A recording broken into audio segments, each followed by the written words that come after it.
Iran के शहर में एक टापू पर एक 100 साल बूढ़ा मछीरा था जो बिल्कुल अकेला था। उसका कोई वाली वारिस नहीं था। उसकी सारी जिंदगी बिना शादी के गुजर गई थी। किसी ने उसे अपनी बेटी न दी थी। वो सिर्फ मछलियां पकड़कर अपनी जिंदगी का गुजारा कर रहा था। आज भी निजामुद्दीन समंदर से 2 मछलियां पकड़कर अपने घर वापस लौटा। रात हुई और वो अपने बिस्तर पर लेटा और सो गया। रात के आखिरी पहर दरवाजे पर दस्तक हुई। निजामुद्दीन, जिसके घर कभी कोई जिंदगी में नहीं आया था, और आज रात के इस पहर दरवाजा कौन खटखटा रहा था? निजामुद्दीन ने लेटे लेटे ऊंची आवाज से कहा, कौन है दरवाजे पर? लेकिन कोई जवाब ना आया और लगातार दरवाजा कोई बाहर से जोर जोर से बजाता रहा। निजामुद्दीन गुस्से से उठा और जैसे ही उसने दरवाजा खोला, वो सामने का मंजर देखकर हक्का बक्का रह गया। 3 खूबसूरत लड़कियां शहजादियों जैसी दरवाजे पर खड़ी थीं। निजामुद्दीन ने हाथों से आंखें मली और दोबारा हैरत भरी निगाहों से उन्हें देखा। निजामुद्दीन ने कहा, कौन हो तुम? क्या कर रही हो तुम इतनी रात को? और मेरा दरवाजा क्यों खटखटाया है? निजामुद्दीन इतने में उनसे कोई सवाल करता। तीनों लड़कियां घर के अंदर दाखिल हो गईं।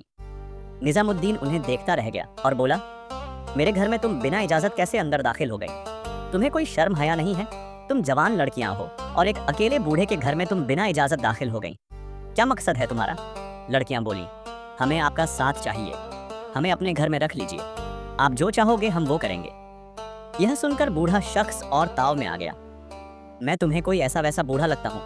मैं बहुत ही शरीफ और नेक आदमी हूँ। तुम इतनी खूबसूरत और जवान लड़कियां हो, तुम्हारा मकसद मुझे समझ नहीं आ रहा। तुम कहना क्या चाहती हो? लड़कियों ने कहा, पहले हमें अपने साथ रखो, फिर हम बताएंगे। बूढ़े शख्स ने कहा, हरगिज नहीं, मिनट मारो और अपना बोरिया बिस्तर गोल करो, निकलो यहाँ से। अचानक एक लड़की उसके पैरों में पड़ गई।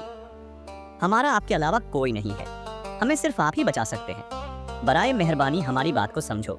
बूढ़ा कहता है, मैं कैसे तुम्हें बचा सकता हूँ? मैं रहा एक बूढ़ा, तुम्हारे लिए क्या कर सकता हूँ? लड़कियां बोली, आप बस एक बार हाँ कर दें, फिर हम आपको सब कुछ बताते हैं। उनके बहुत इसरार पर बूढ़ा शख्स मान गया, लेकिन वो दिल ही दिल में हैरान परेशान था कि 3 जवान लड़कियां रात के इस पहर उसके घर में क्या करने आई हैं और वो क्या चाहती हैं, क्या मकसद है उनका। अभी बूढ़ा यही सोच रहा था कि उनमें से एक जवान लड़की अब बूढ़े के करीब आई और बूढ़े को चिमट गई। बूढ़ा जोर से चिल्लाया, क्या हो गया तुम्हें? पागल हो गई हो क्या? दूर हटो। वो लड़की बोली, मुझसे शादी कर लो, मैं तुमसे शादी करना चाहती हूँ। उसकी ये बात सुनकर बूढ़ा खिलखिलाहट मार के हंसने लगा। हाँ, तुम्हारा दिमाग तो ठीक है। क्या तुम मुझसे मजाक कर रही हो? मुझे किसी ने जवानी में अपनी आम बेटी न दी और अब मैं 100 साल का बूढ़ा हो चुका हूँ और तुम शहजादी जैसी लड़की मुझसे शादी करने को कह रही हो? बताओ, तुम्हारी क्या चाल है इसके पीछे? लड़की ने कहा, ये कोई मजाक नहीं है, मैं सच कह रही हूँ, मुझसे शादी कर लो। बूढ़ा अभी उसे मना ही कर रहा था कि दूसरी लड़की दौड़ती हुई आई और बूढ़े को कमर से दबोच लिया और कहने लगी, मैं भी आपसे शादी करना चाहती हूँ। बूढ़ा, जो पहले ही इस कशमकश और हैरानी में था कि शहजादी जैसी लड़की मुझसे मजाक कर रही है, लेकिन जब दूसरी लड़की आई और उसको पकड़ा तो बूढ़े ने उसको पीछे धकेलते हुए कहा, या तो तुम्हारी कोई चाल है या तुम मुझसे मजाक कर रही हो। भला मुझे किसी ने अपनी एक बेटी न दी और तुम 2-2 परियों जैसी लड़कियां मुझसे शादी करेंगी? बताओ, तुम्हें किसने भेजा है ये मजाक करने के लिए, या फिर तुम्हारा कोई और मकसद है? साफ साफ बताओ। अभी बूढ़ा ये कहकर रुका ही था कि तीसरी लड़की, जो सबसे ज्यादा खूबसूरत थी, सबसे छोटी थी, उसकी उम्र तकरीबन 18 साल थी, वो बोली, मैंने भी आपसे शादी करनी है। फिर बूढ़े ने अपने दोनों हाथ अपने सर पर रखकर जमीन पर बैठ गया और बोला, क्या अलज-लज बक रही हो तुम? तुम्हारा दिमाग तो ठिकाने पे है। मैं तो तुम्हें घर में रहने की इजाजत दे रहा था, तुम तो ज्यादा ही सर चढ़ गई हो और झूठे मजाक कर रही हो मेरे साथ। तीनों लड़कियां बूढ़े की ये बातें सुनकर बोली, हम कोई मजाक नहीं कर रहे, तुम हमसे अभी शादी कर लो, बस हमें आपसे ही शादी करनी है। बूढ़े शख्स को लगा कि वाकई ये लड़कियां हकीकत कह रही हैं। बूढ़े शख्स ने कहा, इतनी जवान और खूबसूरत लड़कियां हो, तुम्हें तो कोई बादशाह भी पानी की तमन्ना करेगा और दुनिया का जवान से जवान, खूबसूरत से खूबसूरत लड़का तुमसे शादी के लिए राजी हो जाएगा। तो तुम मुझसे ही शादी क्यों करना चाहती हो? देखो, मेरे पास कुछ भी नहीं है, मैं मछलियां पकड़कर अपना गुजारा करता हूँ। कभी मछली हाथ लगती है, कभी नहीं। मैं तुम्हें कहाँ से खिलाऊंगा? वो लड़कियां बोली, हम भूखी ही रह लेंगे, जो जैसे तुम रखोगे वैसे ही रहेंगे, लेकिन बस आप हमसे शादी कर लें। उन्होंने बूढ़े को इतना ज्यादा मजबूर किया कि आखिरकार बूढ़ा उनकी बात मानने पर मजबूर हो गया। उसी कच्चे घर के कमरे में ایک 100 سال کا بوڑھا اور 3 خوبصورت شہزادیوں جیسی لڑکیوں کی ایک عجیب اور غریب شادی ہو گئی۔ تینوں لڑکیاں اور بوڑھا ایک ہی کمرے میں رات کو سو گئے، لیکن بوڑھا شخص ساری رات یہی سوچتا رہا کہ ان لڑکیوں نے مجھ سے شادی کیوں کی، اس کے پیچھے ان کی کیا چال ہے۔ لیکن وہ جو بوڑھے کے پاس بھی رکھا ہی کیا ہے تھوڑا، یہ سوچتے سوچتے وہ سو گیا۔ بوڑھا شخص صبح اٹھا اور اپنی کشتی سمندر میں لے گیا۔ جال پھینکتے ہوئے بھی اس کے دماغ میں صرف ایک ہی سوال گھومتا رہا، اتنی خوبصورت لڑکیوں نے مجھ سے شادی کیوں کی؟ کیا یہ ان کی کوئی مجبوری ہے یا اس کے پیچھے کوئی چال ہے؟ ہر لہر اس کے شک کو اور گہرا کر دیتی۔ ہر مچھلی جو ہاتھ نہیں آتی اسے یہی سوچنے پر مجبور کرتی کہ کہیں وہ شکار تو نہیں بن گیا۔ شام کو تھکا ماندہ نظام الدین گھر لوٹا، بستر پر پڑا، کروٹیں بدلیں اور آخرکار ایک ادھوری سی نیند میں ڈوب گیا۔ لیکن وہ رات پھر وہی رات آئی جس نے پچھلے پہر ایک ڈراونا رہسیہ کھول دیا۔ نیند میں ہی نظام الدین کو محسوس ہوا کہ کوئی اس کے قریب کھڑا ہے۔ اس نے ہلکی سی آنکھ کھولی، صرف اتنی کہ دیکھ سکے، مگر لگے سو رہا ہے۔ اس نے جو دیکھا اس کی سانسیں تھم گئیں۔ پہلی لڑکی جو سب سے پہلے اس کے قریب آئی تھی چپ چاپ کھڑی تھی۔ اس نے اپنی کلائی کی چوڑی توڑی اور اس کی نوک سے اپنی ہی کلائی کو چیرا۔ پھر جو خون نکلا اسے اس نے بوڑھے شخص کے پاؤں کے تلوے پر لگا دیا۔ نظام الدین کا دل دہل گیا۔ اس نے ایک سانس تک نہ لی، صرف آنکھیں بند کر کے پڑا رہا۔ یہ کیا کر رہی ہے؟ یہ کون ہے؟ کیا میں کسی جادو ٹونے کا شکار بن گیا ہوں؟ اس نے من ہی من ٹھان لیا، صبح اس کا جواب مانگوں گا، صاف صاف پوچھوں گا کہ یہ میرے ساتھ کیا کر رہی ہیں۔ لیکن جب صبح ہوئی اور اس نے اپنے پاؤں کا تلوا دیکھا، وہاں کچھ بھی نہیں تھا، نہ خون نہ نشان۔ نظام الدین بڑبڑایا، شاید یہ میرا وہم تھا یا شاید کوئی سپنا۔ کچھ کہے بنا وہ پھر سمندر کی طرف نکل گیا۔ دوسرے دن بھی وہی ہلچل، وہی بے چینی، اور پھر رات آئی۔ اس رات بھی جب پورا ٹاپو خاموشی کی چادر اوڑھے تھا، بوڑھا بستر پر تھا، مگر اس بار وہ سچ مچ نہیں سویا۔ اس نے طے کر لیا تھا، آج سچائی جان کر رہوں گا۔ آخری پہر جب چاند بھی بادلوں میں چھپ گیا اور سمندر کی لہریں تھم سی گئیں، دوسری لڑکی کمرے میں دھیرے سے اٹھی۔ بوڑھا پھر سے آنکھیں آدھی کھول کر لیٹا رہا۔ لڑکی نے وہی کیا، اپنی چوڑی توڑی، خون نکالا، لیکن اس بار خون دوسرے پیر کے تلوے پر لگایا۔ نظام الدین کے ماتھے پر پسینہ آ گیا، مگر وہ ہلا نہیں۔ اب نہیں رکوں گا، اس نے سوچا، صبح پوچھوں گا ان سے کہ کون ہو تم لوگ اور میرے جسم پر خون کیوں ملتی ہو۔ لیکن صبح جب پاؤں دیکھا وہاں بھی کچھ نہ تھا۔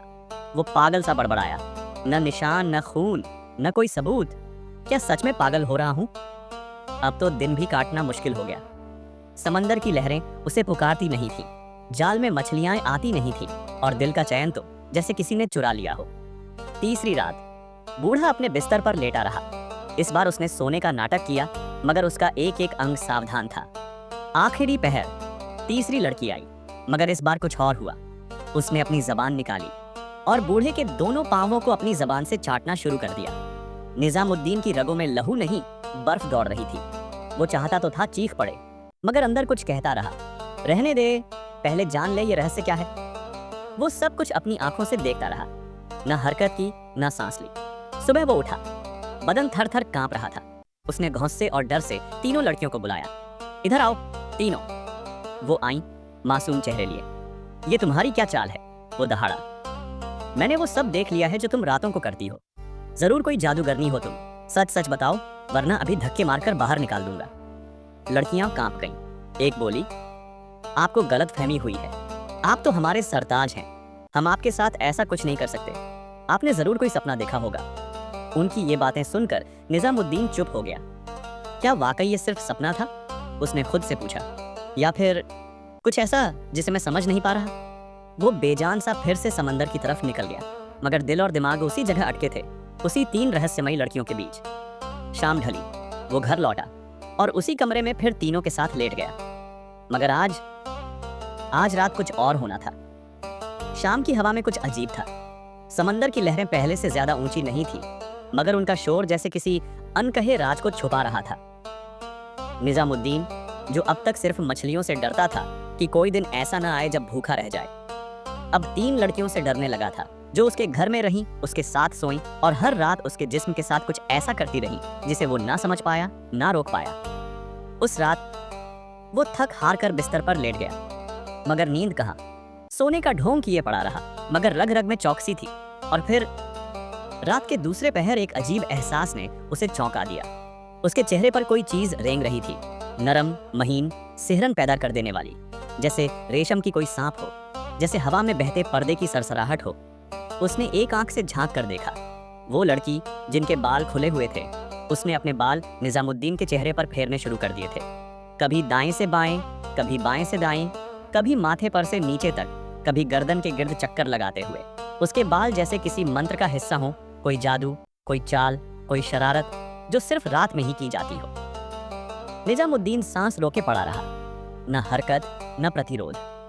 दिल कहता रहा, अगर आज कुछ बोला तो शायद जान से जाऊंगा। सुबह तक वो वहीं पड़ा रहा और जैसे ही लड़कियां उठी वो चुपचाप समंदर की तरफ निकल गया। उसके सीने में एक ही तूफान चल रहा था। ये लड़कियां हैं या कोई अदृश्य शक्ति का नकाब। शाम को घर लौटा। इस बार वो पूरी तरह अलर्ट था, लेकिन जो अगली रात हुआ वो पिछली सारी रातों से ज्यादा भयानक था। निजामुद्दीन आधी नींद में था, या शायद होश और बेहोशी के बीच कहीं, जब उसे महसूस हुआ कि उसके पेट में कुछ हो रहा है। उसने हल्की सी आंख खोली और फिर जो देखा वो उसे हमेशा याद रहा। दूसरी लड़की उसके पेट को खोल रही थी। सब कुछ हाथों और उंगलियों से हो रहा था। निजामुद्दीन का जिस्म जम गया। ये क्या है? क्या कोई सपना है या मैं किसी तिलिस्मी जाल में फंस गया हूं? उसने हिम्मत करके हल्का सा फुसफुसाया, या अल्लाह, ये सब क्या हो रहा है? मगर आवाज उसके हलक से बाहर ही नहीं निकली। और जैसे ही लड़की को आभास हुआ कि वो जागा है, वो वापस उसी जगह लेटी, जैसे कुछ हुआ ही नहीं। सुबह निजामुद्दीन उठा तो और सारा दिन वही बातें सोचता रहा। रात के वक्त निजामुद्दीन लड़कियों के पास गया। निजामुद्दीन गुस्से में आग बबूला हो गया। निकलो यहाँ से, मैंने तुम्हारी तमाम साजिशें देख ली हैं जो तुम मेरा वहम बता रही थी। अब मुझे यकीन हो गया है कि वो सब सच है। तुम हर रात मेरे ऊपर काला जादू कर रही हो। मुझे पहले ही समझ जाना चाहिए था कि जो तुम जवान लड़कियां मुझसे शादी करने की जिद पर अड़ी थीं, उसके पीछे तुम्हारा यही मकसद था, वरना तुम जवान लड़कियां मुंह बूढ़े से शादी कहाँ करती। अब मैं तुम्हें एक पल बर्दाश्त नहीं करूंगा। फौरन निकलो यहाँ से, फौरन दफा हो जाओ। तीनों लड़कियों ने कहा, हम मानती हैं कि हम आपके साथ रात को वो सब कुछ करती रहीं, लेकिन हमने शादी आपसे सच में की है। आपको जो दिखाई दे रहा है वो वैसा नहीं है। ये एक राज है जो अगर हमने अभी आपको बता दिया तो सब कुछ खत्म हो जाएगा। आपको जल्द ही इसकी हकीकत का पता चल जाएगा। लेकिन अगर हमने फौरन आपको सब बता दिया तो हम भी बर्बाद हो जाएंगी और आप भी। बस थोड़ा सब्र करो, हमें घर से मत निकालो। निजामुद्दीन बोला, ऐसा कौन सा राज है जो तुम बता नहीं सकती? मैं ऐसी बातों को नहीं मानता। तुम पहले भी चाल चल रही थी और अब झूठे आंसू दिखाकर फिर कोई नई साजिश रचोगी। लड़कियां बोली, हमें सिर्फ एक रात और अपने साथ रहने दो, फिर चाहे आप हमें घर से निकाल देना, हमें मंजूर है। बस एक रात की बात है। अगर हम एक रात और यहाँ ना रुके तो हमारी सारी मेहनत जाया हो जाएगी। अगर आपने आज ही हमें यहाँ से निकाल दिया तो आप सारी जिंदगी अपने आप को कोसोगे, गालियाँ दोगे। उनके बहुत इसरार पर बूढ़े शख्स ने कहा, चलो ठीक है, लेकिन बस एक दिन। तुम्हें एक दिन देता हूँ। एक दिन पूरे होते ही तुम खुद ही घर से निकल जाना, वरना मैं तुम्हें निकाल दूंगा। बूढ़े शख्स की ये बात सुनकर वो लड़कियां खुश हो गईं। अगला दिन आया और अब एक दिन पूरा हो चुका था। शर्त के मुताबिक तुम्हारा एक दिन पूरा हुआ। रात के वक्त निजामुद्दीन लड़कियों के पास गया। लो, तुम्हारा एक दिन पूरा हो गया। अब चुपचाप अपना बोरिया बिस्तर गोल करो और निकलो यहाँ से। लड़कियों ने कहा, सिर्फ हमें आज की रात गुजारने दो। निजामुद्दीन गुस्से में आ गया, कोई रात नहीं गुजारने देनी। तुमने एक दिन का कहा था, वो पूरा हुआ। आज रात को तुम कौन सा जादू करोगी? मुझे मारना चाहती हो क्या? लड़कियां बोली, आप सुबह तक रुक जाइए, आपको सुबह सब समझ आ जाएगा। सुबह तमाम हकीकत सामने आ जाएगी। बस आखिरी बार हमारी बात मान लीजिए, हमें सुबह तक रहने दें, आपको आपके तमाम सवालों के जवाब मिल जाएंगे। बूढ़े शख्स ने कहा, चलो एक रात और सही, लेकिन सुबह मैं तुम्हारी कोई बात नहीं सुनूंगा। लड़कियां बोली, ठीक है। सुबह हो गई थी, अब सुबह भी हो चुकी थी। निजामुद्दीन अपने बिस्तर से उठा और लड़कियों के पास गया। चलो सुबह हो गई, अब शाबाश, जाओ यहाँ से। लड़कियां बोली, हाँ हाँ, हम बस यहाँ से जा रहे हैं, लेकिन बस आखिरी काम बाकी है और वो काम हमें आपके साथ मिलकर करना है। निजामुद्दीन बोला, अब क्या नया बहाना कर रही हो तुम? अब क्या काम बाकी है तुम्हारा जो मेरे साथ करना है? पहले ही तुमने मेरे साथ बहुत कुछ कर लिया है, मेरी रातों की नींदें हराम कर दी हैं। पता नहीं किस तरह के कौन कौन से जादू करती हो। वो लड़कियां बोली, सिर्फ आखिरी काम है, आप हमें मना मत करें। अगर हमने ये ना किया, हमारी सारी मेहनत जाया हो जाएगी। बस आपको हमारे साथ समंदर के पानी में नहाना होगा। हम तीनों समंदर के पानी में लेटेंगी और आप हमारे सिरों पर समंदर का पानी छींटते रहना। निजामुद्दीन ये सुनकर और तैश में आ गया। अब ये कौन सा जादू है? ये तो साफ साफ कोई जादू दिखाई देता है। मैंने तुम्हारा क्या बिगाड़ा है? मैं कोई नहीं करने वाला ये काम। लड़कियां बूढ़े शख्स के पांवों में पड़ गईं और गिड़गिड़ा के उसकी मिन्नतें करने लगीं। सिर्फ आखिरी बात आप हमारी मान लीजिए, सब कुछ ठीक हो जाएगा। आप एक बड़े आदमी बन जाएंगे। हमारी भी दिल की सबसे अजीज चीज हमें वापस मिल जाएगी। हम हाथ जोड़कर आपके पांवों में पड़ते हैं। बस आखिरी रस्म हमारे साथ मिलकर कर लीजिए। बूढ़े शख्स ने सोचा, चलो आखिरी और सही, लड़कियों से जान तो छूटेगी। उसने ना चाहते हुए भी लड़कियों की बात मान ली। अब निजामुद्दीन और तीनों लड़कियां समंदर की तरफ निकल गईं। लड़कियां एक एक करके समंदर के उस हिस्से में लेट गईं। फिर उन्होंने बूढ़े शख्स से कहा, अपनी हथेली से समंदर का पानी उठाओ और हमारे मुंह पर छिड़को। बूढ़े शख्स ने अपनी हथेली से समंदर का थोड़ा पानी लिया और पहली लड़की के मुंह पर छींटा। फिर उसने अपनी हथेली को समंदर के पानी से भरा और दूसरी लड़की के चेहरे पर छिड़का।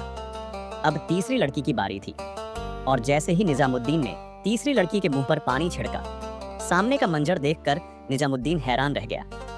अचानक समंदर से एक जोरदार गड़गड़ाहट हुई और एक खूबसूरत और रौबदार बादशाह वहीं प्रकट हो गया, जहां पर निजामुद्दीन उन तीन लड़कियों के साथ खड़ा था। उसने बादशाहों वाला लिबास पहना था और सर पर एक चमकता हुआ ताज। निजामुद्दीन उसे हैरत से देखता रहा। ये बादशाह जैसा शख्स यहाँ एकदम कैसे आ गया? इतने में तीनों लड़कियां उठी और दौड़कर उस शख्स से लिपट गईं और जोर जोर से रोने लगीं। उस शख्स ने तीनों को अपने गले से लगा लिया और वो सब ऐसे मिलकर रोने लगे जैसे सदियों बाद मिल रहे हों। निजामुद्दीन हैरान नजरों से ये सब देखता रहा। ये कौन है? ये सब क्या हो रहा है? अचानक तीनों लड़कियां और वो आदमी जो गले मिलकर रो रहे थे, अब खुशी से उछलने लगे, हंसने लगे, नारे लगाने लगे और बार बार एक दूसरे को गले लगाते रहे। निजामुद्दीन कुछ समझ नहीं पाया। निजामुद्दीन जब उन लड़कियों की तरफ बढ़ा तो तीनों लड़कियां उस आदमी को लेकर निजामुद्दीन के पास आईं और बोली, यही वो शख्स है जिसने आपकी जान बचाई है, जिसने हमारी जान बचाई है। हम इसका एहसान कभी नहीं भूल सकते। निजामुद्दीन हैरान था। मैंने किसकी जान बचाई है? वो दिल ही दिल में सोचने लगा, ये क्या बोल रही हैं? अभी वो कुछ सोच ही रहा था कि वो शख्स जिसने बादशाहों जैसा लिबास पहन रखा था, उसने भी निजामुद्दीन को गले से लगा लिया और कहा, मैं तेरा ये एहसान कभी नहीं भूलूंगा, तुम मेरे लिए सब कुछ हो। निजामुद्दीन अब तक राज समझ नहीं पाया था। आखिर ये क्या माजरा है? अभी निजामुद्दीन उनसे कुछ पूछने ही वाला था कि उसने देखा कि समंदर के उस किनारे पर एक बड़ी कश्ती जो सैकड़ों सिपाहियों से भरी हुई थी, वो इस किनारे की तरफ आ रही है। अचानक वो कश्ती आकर बूढ़े शख्स के पास रुकती है। अब तीनों लड़कियां और वो आदमी कश्ती की तरफ जाते हैं। कश्ती से सभी सिपाही उतरते हैं और उस शख्स के कदमों में गिर जाते हैं। कुछ सिपाही उस शख्स को कंधों पर उठाकर नाचने लगते हैं। निजामुद्दीन ये मंजर देखकर और हक्का बक्का रह गया। ये क्या हो रहा है? मैं ये क्या देख रहा हूँ? कुछ सिपाही उस शख्स को कंधों पर उठाकर कश्ती में एक ऊंचे तख्त पर बिठा दिया। निजामुद्दीन ये सब देखता रहा और फिर जो निजामुद्दीन के साथ हुआ वो उसने कभी सपने में भी नहीं सोचा था। अचानक वही सिपाही दौड़ते हुए आए और निजामुद्दीन को भी उसी तरह कंधों पर उठा लिया जैसे उस शख्स को उठाया था। वो निजामुद्दीन को भी उसी तरह से उछालने लगे। निजामुद्दीन समझ नहीं पा रहा था कि उसे इतनी इज्जत, ये सम्मान, ये शोर एक गरीब बूढ़े को क्यों मिल रहा है। सैकड़ों सिपाही जो किसी बहुत बड़े बादशाह के सिपाही लगते थे, उन्होंने निजामुद्दीन को भी कश्ती में ले जाकर उस शख्स के बगल में ऊंचे तख्त पर बिठा दिया। अब कश्ती में मौजूद सभी लोग उन दोनों पर फूल बरसाने लगे। निजामुद्दीन वहीं हैरान भरी नजरों से ये मंजर देखता रहा।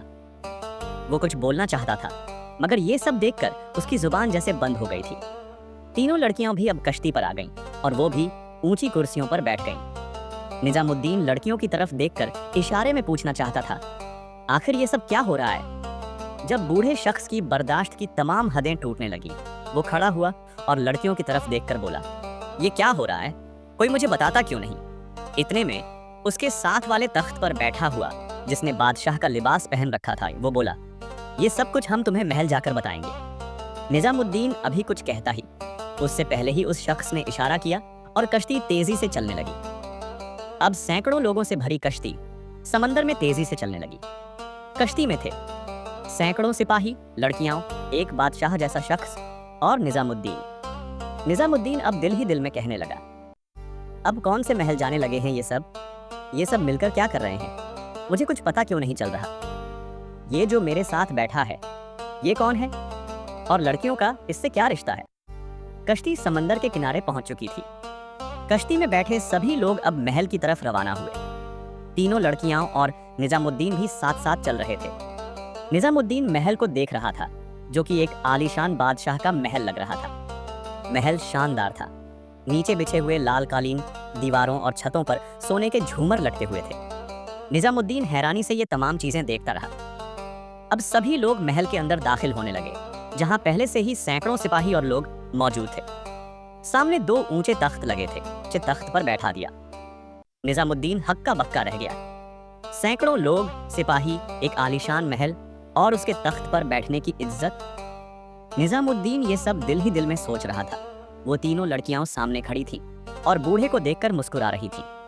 نظام الدین ان لڑکیوں کی طرف دیکھ کر کچھ بولنے ہی والا تھا کہ اس کے ساتھ والے تخت پر جو بادشاہ جیسا لباس پہنا شخص بیٹھا تھا، اس نے کہا، مجھے معلوم ہے کہ تم یہ جاننا چاہتے ہو کہ یہ سب کیا ہو رہا ہے۔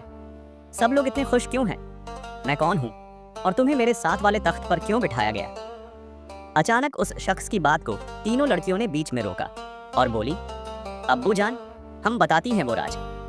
نظام الدین ان تینوں لڑکیوں کی طرف دیکھنے لگا۔ تینوں لڑکیوں نے بتایا، کئی سال پہلے ایک بادشاہ اور اس کی 3 بیٹیاں ایک کشتی میں بیٹھ کر سمندر کی سیر پر گئے تھے۔ وہ تینوں بہت چھوٹی تھیں اور بادشاہ سمندر کی تیز لہروں کے بیچ کشتی میں ان کے ساتھ کھیل رہا تھا۔ اچانک وہاں ٹوٹی پھوٹی ایک اور چھوٹی سی کشتی آئی، جس میں 100 سال کا بوڑھا مچھیرا اور ایک جوان لڑکی بیٹھی تھی۔ جب بادشاہ کی تینوں بیٹیوں نے اس بوڑھے مچھیرے اور اس کی جوان بیوی کو دیکھا تو انہوں نے اپنے ابا سے کہا، ابو جان، یہ کون ہے؟ ایک اتنا بوڑھا آدمی اور ایک جوان لڑکی؟ بادشاہ نے کہا، مجھے نہیں معلوم، لیکن تم تینوں شہزادی ہو، میں تمہیں ابھی پتا کر کے بتاتا ہوں۔ بادشاہ نے کشتی رکوائی اور اس بوڑھے سے پوچھا، تم کون ہو اور تمہارے بیچ کیا رشتہ ہے؟ بوڑھے شخص نے جواب دیا، ہم دونوں میاں بیوی ہیں۔ اتنے میں بادشاہ کی تینوں بیٹیاں ہنسنے لگیں اور بادشاہ بھی زور زور سے ہنسنے لگا۔ بادشاہ نے کہا، تو ایک بوڑھا ہے، تجھے ایک جوان لڑکی کیسے مل گئی؟ بوڑھے مچھیرے کی بیوی کو یہ بات بالکل پسند نہیں آئی، جو کہ ایک کالا علم رکھنے والی عورت تھی، جادوگرنی۔ اس نے ایک منتر پڑھا اور بادشاہ کی طرف پھونکا۔ اچانک بادشاہ ایک جانور کی شکل میں بدل گیا اور سمندر کی تہہ میں چلا گیا۔ پھر اس جادوگرنی نے تینوں بیٹیوں سے کہا، تم نے میرا مذاق اڑایا ہے، اب تمہیں بھی اس کی سزا بھگتنی پڑے گی۔ تمہارے ابا کا کالا جادو تبھی ٹوٹے گا جب تم تینوں جوان ہو جاؤ گی اور میری طرح 100 سال کے بوڑھے مچھیرے سے شادی کرو گی۔ تبھی جادو ٹوٹے گا، تبھی تمہارا باپ واپس آئے گا۔ پھر وقت گزرتا گیا، وہ تینوں لڑکیاں جوان ہو گئیں اور پھر انہی 100 سال کا بوڑھا مچھیرا ملا۔ ان تینوں نے اس بوڑھے شخص سے شادی کر لی اور جیسے ہی جادوگرنی کی بتائی ہوئی شرطیں پوری کیں، کالا جادو ٹوٹ گیا۔ کئی سالوں سے لاپتہ وہ بادشاہ آزاد ہو گیا، اور وہ بادشاہ آج تمہارے ساتھ بیٹھا ہے، اور ہم، وہ تینوں لڑکیاں، ہم ہیں بادشاہ کی بیٹیاں، اور وہ 100 سال کا مچھیرا جس سے ہمیں شادی کرنی تھی تاکہ جادو ٹوٹے، وہ بوڑھا مچھیرا تم ہو، نظام الدین۔ نظام الدین یہ سن کر ہکا بکا رہ گیا۔ اس کی آنکھیں کھلی کی کھلی رہ گئیں۔ اس نے سر پکڑ لیا اور زمین کی اور دیکھتا رہ گیا۔ یا اللہ، یہ میں کیا سن رہا ہوں؟ اسی وقت بادشاہ اور کہا، تو نہ ہوتا تو میں کبھی واپس نہ آتا۔ تو نے وہ کام کیا ہے جسے پوری دنیا نہ کر سکی۔ تو نے میری بیٹیوں کو آسرا دیا، ان سے نکاح کیا، سب سہا، اور آخرکار ہمیں آزادی دی۔ اب میں تجھے وہ درجہ دیتا ہوں جو کسی اور کو نہیں دیا۔ میں تجھے اپنا وزیر بناتا ہوں۔ اب تو میرے ساتھ ہی راج کرے گا۔ نظام الدین جو ایک سنسان ٹاپو پر اکیلا مچھلیاں پکڑ کر اپنی زندگی گزار رہا تھا، اب ایک وزیر تھا، ایک عالیشان محل میں رہنے والا، جس کے ساتھ 3 شہزادیاں اور بادشاہ بیٹھتے تھے۔ نظام الدین اور وہ تینوں شہزادیاں خوشی خوشی اپنی زندگی گزارنے لگے، اور ہر کوئی ان کی کہانی سن کر حیران رہ جاتا۔